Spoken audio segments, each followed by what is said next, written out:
waxaan halkan idinkula wadaagayaa qiso gaaban. Qisadu waxay u dhacaysaa sida tan. Nin ayaa waxa uu tamasho la tegay kayn oo loo dalxiiso oo kaynta cagaaran la yidhaaho. Kayntii waxa uu dhex tamashliyeyba oo kayntii dhinacyadeeda uu u dalxiisayba waxa uu maqaliyey isagoo kayntii dhex jooga ee wuxuu u maqaliyey qaylo aad u weyn uu maqaliyey. Hareerihiisuu eegay wuxuu aragay libaax soo ordaya oo soo bursanaya. Ninkii waa cararay waa ka orday libaaxii. Waxa uu ku tegiyey god aad u weyn oo meel ku yaalla xarigna ku laadlaadiyo. Ninkii godkii uu geliyey xariggii ayuu qabsaday. Xariggii markuu qabsaday xarigga hoose ugu degay ceelkii guntiisa hoose u aaday dhexbartag uu sii marayo. Ninkii hoose u eegay ceelkii hoose u fiiriyey. Markuu hoos fiiriyey wuxuu aragay mas aad u weyn oo ceelka guntiisa hoose jiifa. Ninkii waa argagaxay waa naxiyey. Kor uu fiiriyey libaax yaa taagan. Hoos uu fiiriyey maskii yaa taagan. Wuxuu istaagay xiriggii uu qabsaday ceshit.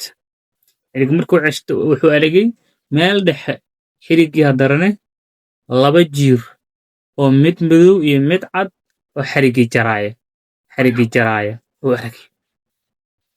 Waa luliyey xiriggii waa luliyey. Waa ka foqod diideen xiriggii jaraayaan. Halkaa markay marayso hareerihiisa uu fiiriyey wuxuu aragay meel hareertiisa ku aadan oo dheecaan qoyaane ka soo baxaayo. Saanuu farta u geliyey waa dhedhemiyey waa macaan malab waay. Bes gacantuu geliyaa soo qaatay waa dhedhemi waa cunyey macaan aad u soo jiito naftiisu ay rabto noqday. Waa soo qaatay waa cunyey waa soo qaatay. Markuu malabkii aad u macaanaaday labaduu la geliyey. Xariggii u deeyey hoose u dhacay. Hal maruu soo booday waaba riyoonaya ninku waa hurdaya. Riyadii aad ula yaabiyey. Subaxii u baxay wuxuu u tegey nin sheekha oo xaafadda jooga oo riyooyinka fasira. Wuxuu yidhi xalay riyo aad iga yaabisaan ku riyoodhay waxaan rabaa inaad ii fasirtid. Haye maxaa ku riyootay? Waxaan ku riyoodhay uu yidhi soo libaaxay bursanaayo. God aad u weyn aan ku tegay waa galay. Godka xariggiyan ku laadlaaday. Dhexbartaga waan sii maraayo godka hoos u eegay. Saamas weynaa godka hoos ka jiifo. Koraan soo fiiriyey libaax yaa jooga. Xariggii waxaan arkay uu yidhi laba jiiro midna madow yahay midna cad yahay oo jaraaya. Jiirkii xariggii waa lulay soo jiirku uga dhacay waa ka dhici diida. Mana xariggii la xarbinaa waxaan arkay uu yidhi meel hareertida ku aadan oo dheecaanka soo baxaayo. Fartaan gashta waa dhedhemiyey malabay noqoto. Malabkii waa cunowd. Malabkii nafkii aad u macaansato uu yidhi. Xariggan ilaa uu yidhi malabkii gacmaha la galo. Xariggii markaan sii dayay hal mara dim dhahay. Aan hal mar ayaan naxan soo boodo. Saa waaba hurdaayo uu yidhi hurdan ka kaco uu yidhi. Marka waxaan rabaa riyadaas in ay fasirtid. Wuxuu yidhi soo dhow. Wuxuu yidhi libaax ku bursanaayo. Waa malak mawdowda.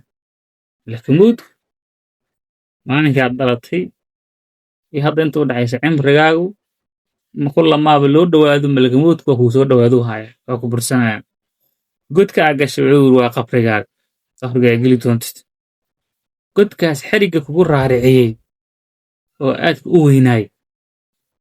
Xariggaas waxaa waaye uu yidhi waa xariggaas godka ku raaraca wuxuu yidhi waa cimrigaaga.